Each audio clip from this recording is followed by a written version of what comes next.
अच्छा जी, अस्सलाम वालेकुम। In the last class we were discussing the things related to the distance time graph, the velocity time graph. I think so we have not started velocity time graph.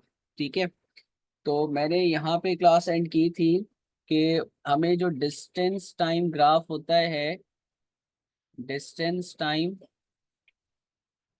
Distance time graph gives us speed, हमें speed मिलती है इसमें। ठीक है, number one. Number two is जो अगर हम displacement time graph की जब बात कर रहे होते हैं ना, डिस्प्लेसमेंट टाइम ग्राफ, ठीक है, तो हमें जो मिलता है वो क्या मिलता है भाई? वेलोसिटी मिलती है। अच्छा, डिस्टेंस टाइम ग्राफ में भी वेलोसिटी मिल सकती है, बट डायरेक्शन का स्पेसिफाई होना बहुत ज़रूरी है। ठीक है, इसके बाद हमारे पास हम जब बात करेंगे वेलोसिटी टाइम ग्राफ में, तो ऑब्वियसली वेलोसिटी टाइम ग्राफ हमें क्या देगा भाई? एक्सेलरेशन देगा। क्या देगा? एक्सेलरेशन। ठीक है, तो ये इन तमाम चीज़ों को जब हम देख रहे होंगे, लाइक स्पीड को या वेलोसिटी को या एक्सेलरेशन को, तो रिमेंबर हम ग्रेडियंट की बात कर रहे होंगे। बट अगर हम इन्हीं ग्राफ के अंदर अ, अगर हमें एक्सेलरेशन टाइम ग्राफ दिया जाएगा या वेलोसिटी टाइम ग्राफ भी दिया जा सकता है, ठीक है, और हमें स्पीड टाइम ग्राफ भी दिया जा सकता है, तो हमें फिर डिस्टेंस हम निकाल सकते हैं एरिया फाइंड आउट करके। ठीक है, तो we will be discussing that concept as well. तो in today's class we are going to talk about velocity time graph, जो कि हमने कहा था कि हम अब वेलोसिटी टाइम ग्राफ की बात करेंगे। ठीक है जी, velocity time graph. Velocity time graph में हमें जो चीज़ मिलती है वो एक्सेलरेशन होती है। अब एक्सेलरेशन की डेफिनेशन क्या थी भाई? एक्सेलरेशन की डेफिनेशन क्या थी? हमने कल पढ़ी थी एक्सेलरेशन की डेफिनेशन, ये रही, चेंज इन वेलोसिटी। ये है ना डेफिनेशन, ये रही। इस डेफिनेशन को आप अपने पास नोट डाउन करेंगे, change in velocity per unit time, and SI unit for acceleration is going to be metre per second square. आप ऐसे भी लिख सकते हैं और ऐसे भी लिख सकते हैं, metre per second square, like this. ठीक है, आइदर दिस वन और दिस वे। ठीक है, metre per second square, metre per second square, right. अच्छा, यहाँ पे दो बातें हम देख रहे थे। एक में हम क्या कह रहे होते हैं कि acceleration, the object is accelerating means that there is a increase in velocity. The increase in velocity means that the line is going, it is exponentially rising, right, ये राइज कर रही है। ठीक है, और यहाँ पे क्या हो रहा है कि लाइन जो है it's going further from the Y axis. ठीक है, तो क्या होता जा रहा है, इसका ग्रेडियंट डिक्रीज होता जा रहा है। That is how the object is decelerating और डिक्लेरेटिंग, यानी एक्सेलरेशन उसकी क्या होती जा रही है? कम होती जा रही है। ठीक है, एक्सेलरेशन उसकी क्या होती जा रही है? कम होती जा रही है, और यहाँ पे इसकी वैल्यू क्या आएगी? नेगेटिव आएगी। एक्सेलरेशन यहाँ पे नेगेटिव होगी भाई। ठीक है, यहाँ पे एक्सेलरेशन क्या होगी बेटा? Acceleration is negative. ठीक है, ये बात पता होनी चाहिए। अच्छा, वेलोसिटी टाइम ग्राफ की अब हम बात करेंगे। Velocity time graph again it will give us the acceleration, ठीक है, by using the gradient. Time हमारा सेकंड्स या मिनट्स में हो सकता है, और वेलोसिटी का, as I have told you, the unit of velocity is metre per second, और एक्सेलरेशन का metre per second square. Okay, यहाँ पे मैंने एक वेलोसिटी टाइम ग्राफ प्लॉट किया। ठीक है, अब the straight line, remember the straight line always shows the constant quantity. ठीक है, तो यहाँ पे अगर हमारे पास वेलोसिटी टाइम ग्राफ की बात हो रही है, तो हमारे पास जो क्वांटिटी निकलती है वो क्या होती है, एक्सेलरेशन होती है। क्या होती है भाई, एक्सेलरेशन। तो अब ये जो लाइन है ये एक्सेलरेशन बता रही है, क्या बता रही है, एक्सेलरेशन। तो कांस्टेंट एक्सेलरेशन हम यहाँ पे लिखेंगे, क्या लिखेंगे, कांस्टेंट एक्सेलरेशन। ठीक है। अच्छा, जब बॉडी कोई वेलोसिटी चेंज नहीं कर रही है and there is no change in velocity, और the body is having the same velocity और स्पीड, यानी इधर से अब यहाँ तक आप देखें कि वेलोसिटी में कोई चेंज नहीं आ रहा, इस पॉइंट में वेलोसिटी के अंदर कोई चेंज नहीं आ रहा ना। ठीक है, between A and B we can observe the graph कि कोई भी चेंज नहीं आ रहा। तो that means body is not accelerating, right. और यहाँ पे we have to write constant velocity, constant velocity. ठीक है, बात समझ आ गई। तो यहाँ पे एक्सेलरेशन क्या होगी भाई, जीरो होगी। यहाँ एक्सेलरेशन हमारी क्या होगी, जीरो होगी, right. Now if the body body is decreasing its velocity, अगर बॉडी जो है वो क्या कर रही है, डिक्रीज कर रही है अपनी वेलोसिटी को, क्या कर रहे हैं, डिक्रीज कर रही है। Body is decreasing its velocity, right, ये डिक्रीज कर रही। तो भाई यहाँ पर आप कहोगे कांस्टेंट डिक्लेरेशन, कांस्टेंट, क्या कहोगे, कांस्टेंट डिक्लेरेशन या डीसेलरेशन भी बोलते हैं। ओके जी। क्यों डिसेलेरेशन बोल रहे हैं हम इसको, क्योंकि इस पॉइंट और इस पॉइंट में या कोई भी एक पॉइंट चूज कर रहे हैं, किसी भी पॉइंट पे आप चूज कर लें, तो अगर ये उसका यहाँ पे उसकी इनिशियल वेलोसिटी u है तो उसकी फाइनल वेलोसिटी v है, right. Okay, and if we are going to apply the equation of motion here, जो इक्वेशन ऑफ मोशन अभी हमने ऊपर एक्सेलरेशन की डेफिनेशन से पढ़ा था, सिर्फ एक्सेलरेशन की डेफिनेशन को अगर आप रिकॉल करें तो एक्सेलरेशन की डेफिनेशन से हमने जो चीज पढ़ी थी वो क्या था, change in velocity per unit time, ये था ना, change in velocity per unit time. तो बेटा v minus you upon T की बात कर रहे हैं हम, v minus you upon T की बात कर रहे हैं यहाँ पे, सही है। तो v माइनस यू, राइट। अब v आपका क्या है, कम है। अगर आप इसको मैच करें, अगर आप इसको मैच करें, अगर ये देखें इसको आप, सॉरी,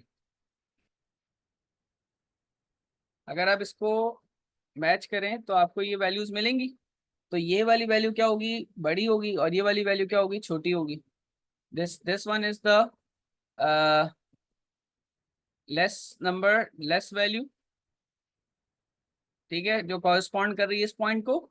और this one is the high value या ग्रेटर वैल्यू, जो कॉरेस्पॉन्ड कर रही है इस पॉइंट को। ठीक है। तो यहाँ हमारे पास वाई एक्सिस में कौन सी क्वांटिटीज है, वेलोसिटी है।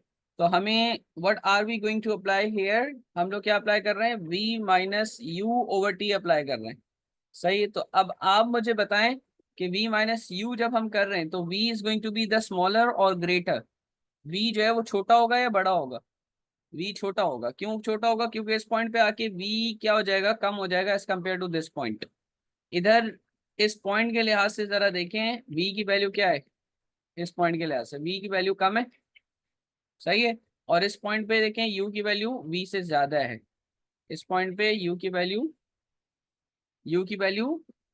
v से बड़ी है। तो that means here for this particular case u is greater than v, and for this particular case इसके अंदर क्या होता है, इसके अंदर यहाँ से यहाँ तक की बात कर रहे हैं हम, यहाँ से पूरे राइजिंग है ना, जहाँ पे राइज कर रहा है, इस केस में आपका v बड़ा होता है u से। बात समझ आ गई, ठीक है। तो इसका मतलब जब बॉडी एक्सेलरेट करती है तो उसकी जो नेक्स्ट वेलोसिटी होती है, ठीक है, जो प्रोग्रेसिंग होती है, दैट मीन्स के इट इज एक्सेलरेटिंग, उसकी वैल्यू, नेक्स्ट नंबर उसका बड़ा होगा। ओके। और जब बॉडी जब स्लो डाउन हो रही होती है तो डीसेलरेट हो रही होती है, यानी उसकी जो नेक्स्ट वैल्यू होगी स्पीड की या वेलोसिटी की, वो छोटी होगी as compare to the previous velocity, right. That's why it is going to give you the negative answer. तो यहाँ पे आपको नेगेटिव वैल्यू मिलेगी डिक्लेरेशन में, ठीक है, नेगेटिव फॉर डीसेलरेशन। सही है। when the body is slowing down, जब बॉडी क्या हो रही है, स्लो हो रही है। I hope that things are clear to you. बात समझ आ गई है? ठीक है ना? All right.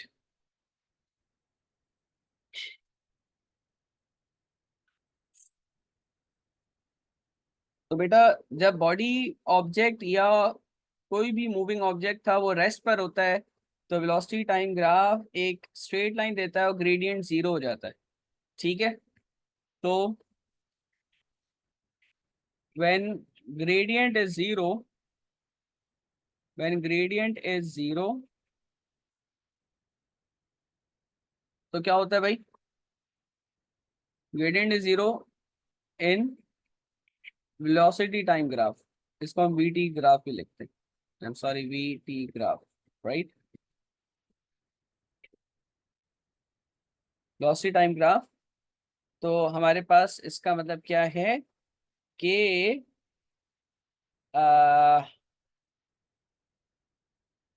ऑब्जेक्ट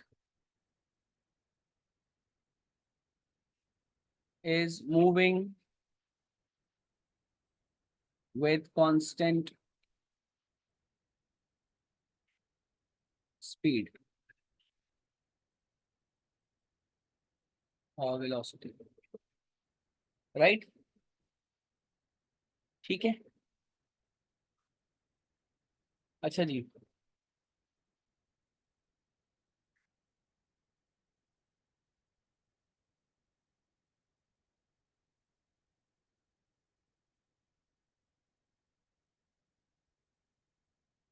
क्या? तो अच्छा,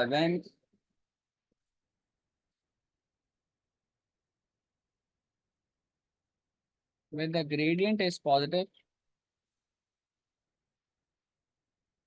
in velocity time graph, इसका मतलब क्या है कि then uh, body is body is accelerating and speeding up। और क्या हो रहा है, वो स्पीड अप हो रहा है। ठीक है। और similarly when the gradient is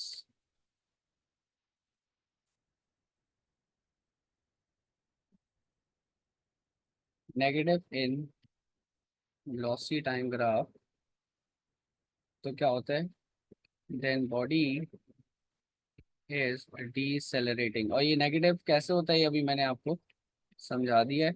that means slowing down. ठीक है,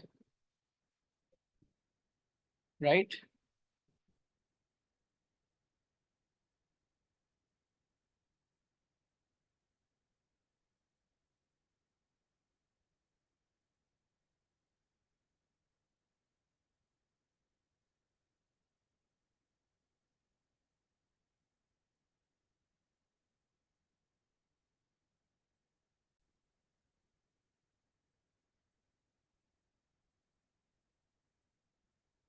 अच्छा, अब हम बात कर रहे होते हैं इसकी increasing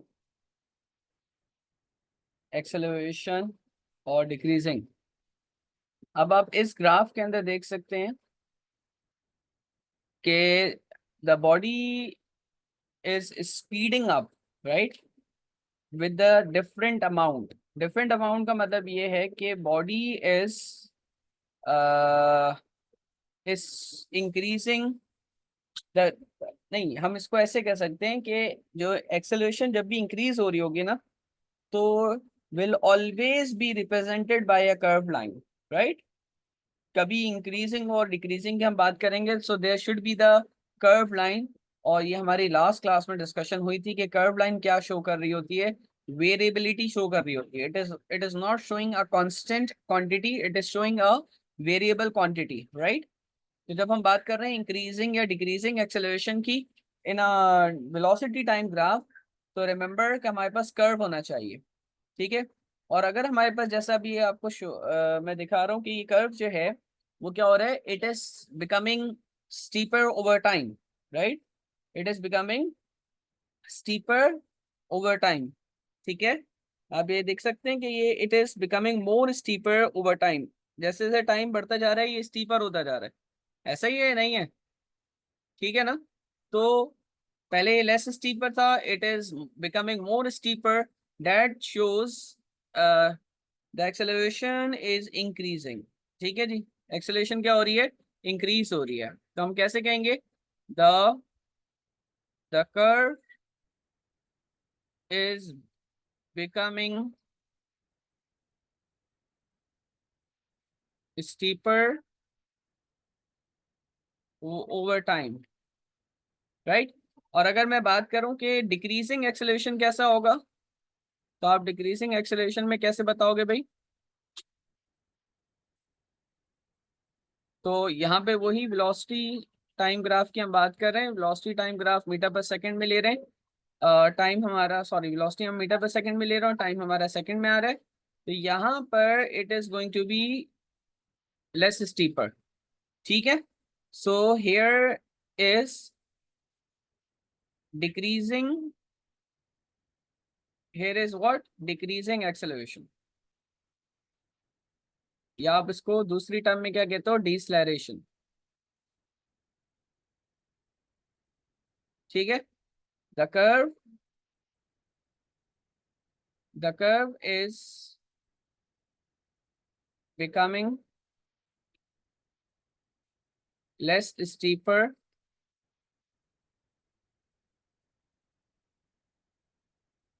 over time. I hope this is clear to you. इसमें कोई अब कंफ्यूजन तो नहीं है? ठीक है ना?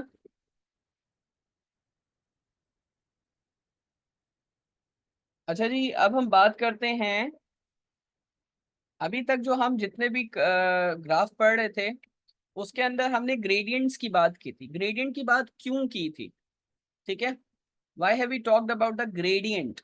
क्योंकि हमारे पास जो क्वांटिटी थी वाई एक्सिस पर और जो क्वांटिटी एक्स एक्सिस पर थी, तो इन दोनों का रेशियो हमें थर्ड क्वांटिटी दे रहा था। ठीक है, और मैथ्स के अंदर भी हमें दो चीजों का रेशियो, अगर Y axis upon X axis का चेंज देखते हैं हम, change Y over change in X, तो that also gives you the gradient. That's why we are corresponding that quantity with the gradient. हम उसको कॉरेस्पॉन्ड कर रहे होते हैं ग्रेडियंट से। As I have told you, ये चीज अभी मैंने ऊपर भी लिखी थी कि आपके पास जो डिस्टेंस टाइम ग्राफ है, ठीक है, जो आपके पास डिस्टेंस टाइम ग्राफ है वो क्या शो कर रहा है? वो क्या शो कर रहा है? स्पीड शो कर रहा है। डिस्टेंस टाइम ग्राफ आपको क्या शो कर रहा है? स्पीड शो कर रहा है। डिस्प्लेसमेंट टाइम ग्राफ आपको क्या शो कर रहा है? वेलोसिटी शो कर रहा है। वेलोसिटी टाइम ग्राफ आपको क्या शो कर रहा है? एक्सेलरेशन शो कर रहा है। Now if you observe distance upon time is speed, similarly change in displacement upon time is velocity. और अगर थर्ड वाली चीज को देखें, velocity upon time is also acceleration. So in all of them we are taking the ratios, right? ऐसे ही हम divide कर रहे हैं यहाँ पर। क्या ऐसा है कि अगर हम मल्टीप्लाई करें चीजों को तो क्या हमें कोई क्वांटिटी मिलेगी? जी बिल्कुल मिल सकती है। तो अगर हम फॉर्मूला को देखें, इसी फॉर्मूला को अगर हम इसी फॉर्मूले को अगर हम ऐसे लिखें, जो डिस्टेंस टाइम ग्राफ वाला है, हम अगर इसी का एक ट्राइंगल बना दें, राइट, ट्राइंगल बना दें, और यहाँ पे लिखे हम distance that is D upon time, तो मुझे बताओ यहाँ पे क्या मिलेगा भाई? हमें वेलोसिटी मिलेगी ना, या स्पीड मिलेगी? ऐसा ही है। ठीक है, अगर डिस्प्लेसमेंट की बात कर रहे हैं तो हमें वेलोसिटी मिल जाएगी, अगर हम डिस्टेंस की बात कर रहे हैं तो हमें स्पीड मिलेगी। ऐसा है? Okay, all right, okay. तो अब आप मुझे बताएं कि ये डिस्टेंस अपॉन टाइम की हमने जब बात की तो हमें स्पीड मिला, लेकिन अगर हम इनको मल्टीप्लाई कर दें भाई, अगर हम इनको क्या कर दें? मल्टीप्लाई कर दें, किन दो क्वांटिटीज को आप मल्टीप्लाई कर सकते हो? किन दो क्वांटिटीज को मल्टीप्लाई कर सकते हो? वेलोसिटी और टाइम को, वेलोसिटी और टाइम को, या स्पीड या टाइम को, है ना? तो आपको थर्ड क्वांटिटी मिल जाएगी, that is going to be your distance और डिस्प्लेसमेंट। ऐसा ही है।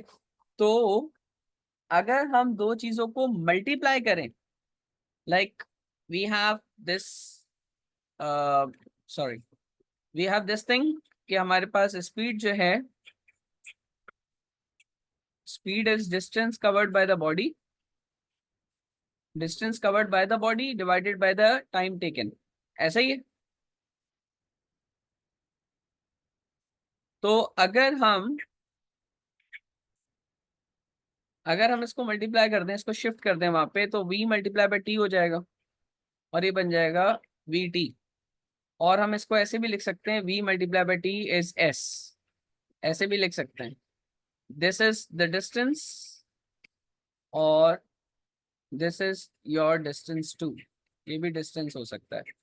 ठीक है, इट डिपेंड्स ऑन यू कि how you are representing distance and distance with s और d whatever। ठीक है, राइट। तो अगर दो चीजों को जब हम मल्टीप्लाई करते हैं, तो बेटा आप मुझे बताएं, दो चीजों को मैथ्स के अंदर मल्टीप्लाई करते हैं तो किसी भी 2D शेप के अंदर हम दो चीजों को जब मल्टीप्लाई कर रहे होते हैं तो नॉर्मली हमारे पास एरिया आ रहा होता है, ऐसा ही है। हमारे पास क्या आता है, एरिया आ जाता है। तो now I am going to talk about कि आप एक स्पीड टाइम ग्राफ से,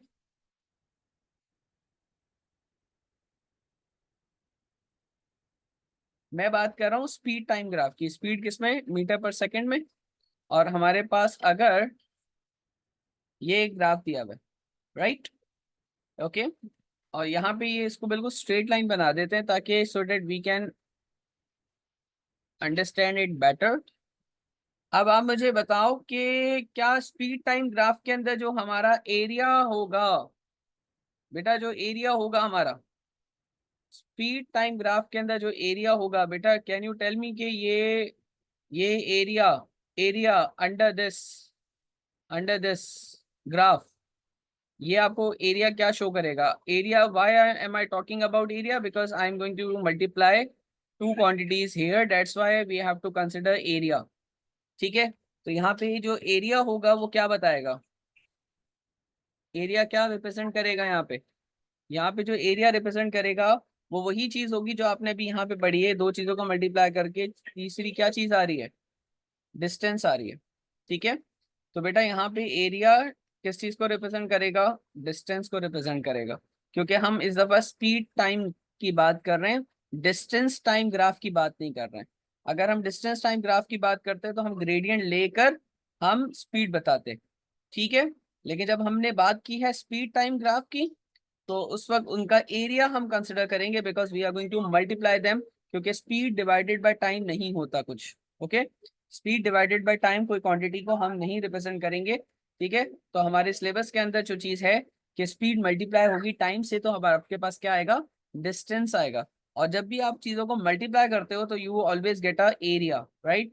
तो whatever the area that is covered in the given graph going to be the distance covered by the object, ठीक है, और is considered as a distance of the object that has taken up, okay, all right। So to calculate to calculate the area under the graph, we have to split the shape, ठीक है। अब आप मुझे बताएं, यहाँ पे जो shape दी गई है इसको हम स्प्लिट कर सकते हैं दो चीजों के अंदर, ऐसा है क्या, एक आपका आ गया यहाँ पे ट्राइंगल और एक आपका यहाँ पे बन गया क्या, ये कंप्लीट रेक्टेंगल हो जाएगा। तो आपका ये बन गया ट्राइंगल, ट्राइंगल का एरिया क्या होता है भाई, ट्राइंगल का एरिया क्या होता है, half base into height.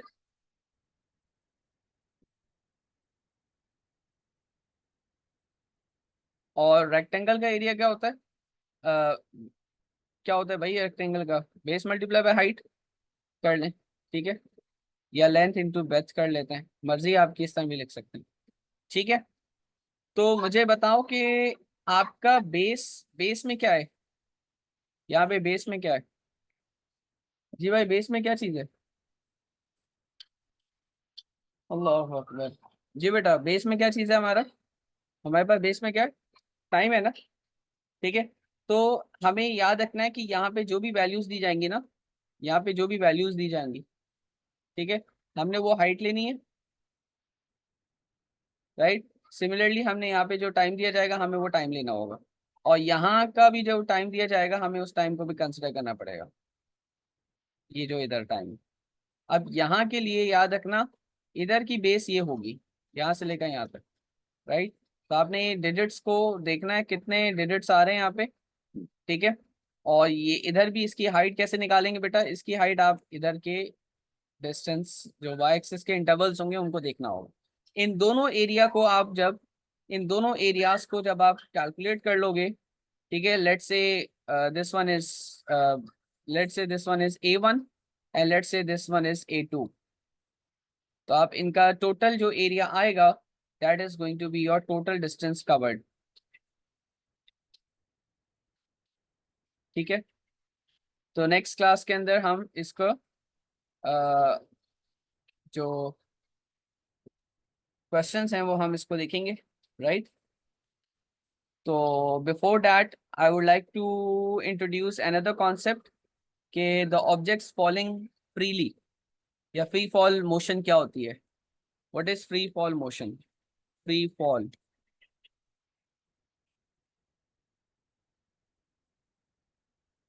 What is free fall? तो याद रखिएगा, free fall motion, the motion, ठीक है, अंडर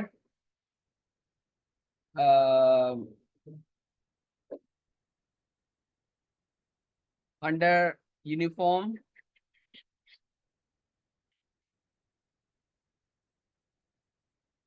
ग्रेविटेशनल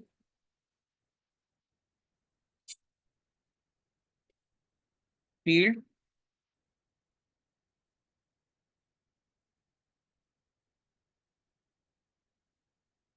ठीक है, the motion under uniform gravitational field, okay,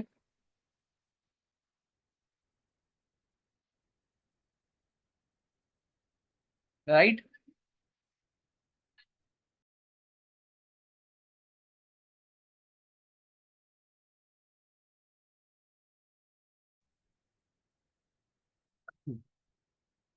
तो फ्री फॉल मोशन हमारी क्या होगी? The motion under uniform gravitational field, ठीक है।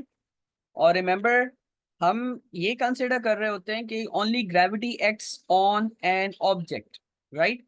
But obviously practically which is not possible, other air resistances and other forces are also acting on the object। कोई भी object ऊपर से नीचे गिर रहा है, ठीक है, तो वो ऑब्जेक्ट जो है उस पे कोई और फोर्सेस तो अप्लाई होंगी या नहीं होंगी? बिल्कुल हो रही होंगी, ठीक है, right. Ideally ideally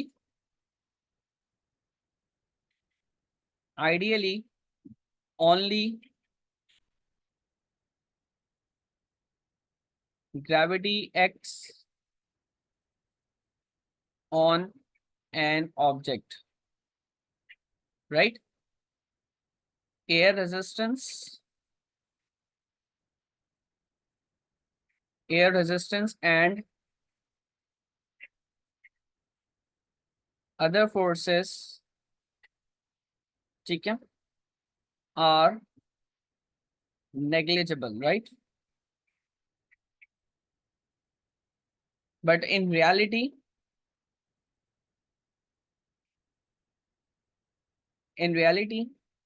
air resistance, air, अगर कोई ऑब्जेक्ट नीचे आ रहा है तो ऑब्वियसली उसको एयर रेजिस्टेंस भी तो क्या कर रही होगी, उसकी स्पीड को डिस्टर्ब कर रही होगी, right. So air resistance affects the motion of falling objects. Air resistance affects the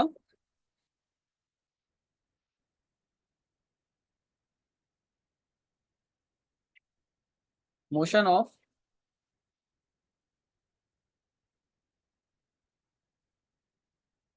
falling objects, right? क्या करते हैं? Slow them, right, slow slowing them down, right. और आखिर में एक वक्त आता है कि वो कहाँ तक पहुंचा देते हैं उसको, एक कांस्टेंट स्पीड के साथ मूव करवाना शुरू कर देते हैं। एक हद तक ये रेजिस्टेंस उसको उसकी मोशन को अफेक्ट करेगी, और एक वक्त आएगा कि eventually the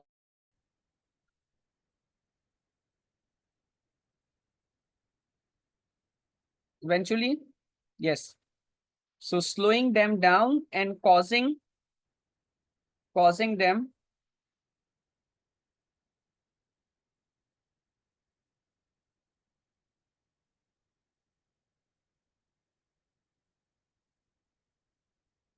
eventually reach a constant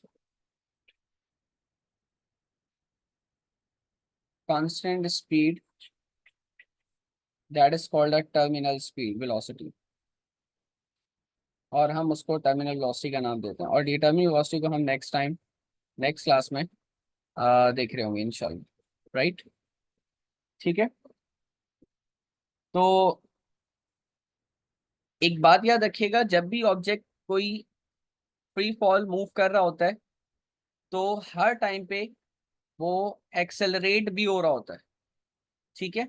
उसकी जो स्पीड है वो बढ़ रही होती है, और वो हर in every second it speeds up, ठीक है, on the surface of on the surface of earth on the surface of earth the object is falling, ठीक है, the object is falling speeds up with with with an acceleration, with an acceleration कर देते हैं हम इसको, with an acceleration with an acceleration with an acceleration of 9.81 metre per second square. Her second पे जो उसकी बॉडी की अंदर जो वेलोसिटी का जो इंक्रीमेंट होगा, इंक्रीज होगी, वो 9.81 होगा, हर सेकंड में 9.18 का इजाफा होगा, ठीक है, राइट? तो इसका मतलब ये है कि ऑब्जेक्ट को जो जिस एक्सेलरेशन से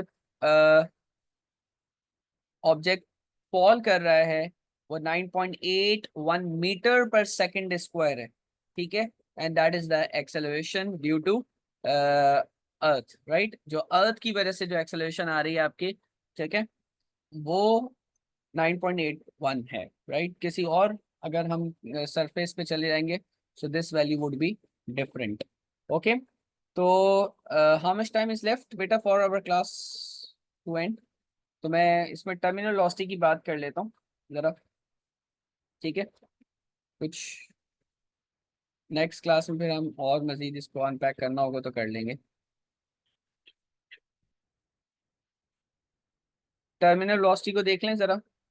देखें, याद रखें, आप कभी भी आप गाड़ी चला रहे होते हैं, right, when you ever you are driving a car, तो आप कभी स्लो स्पीड पे होते हैं तब आपको air particles are striking with the greater speed, और when you speed up the car then air particles are striking on you with a greater speed.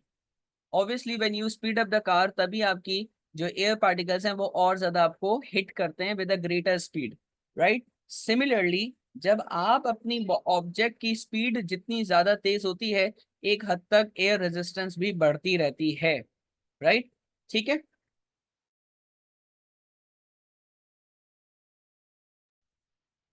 So air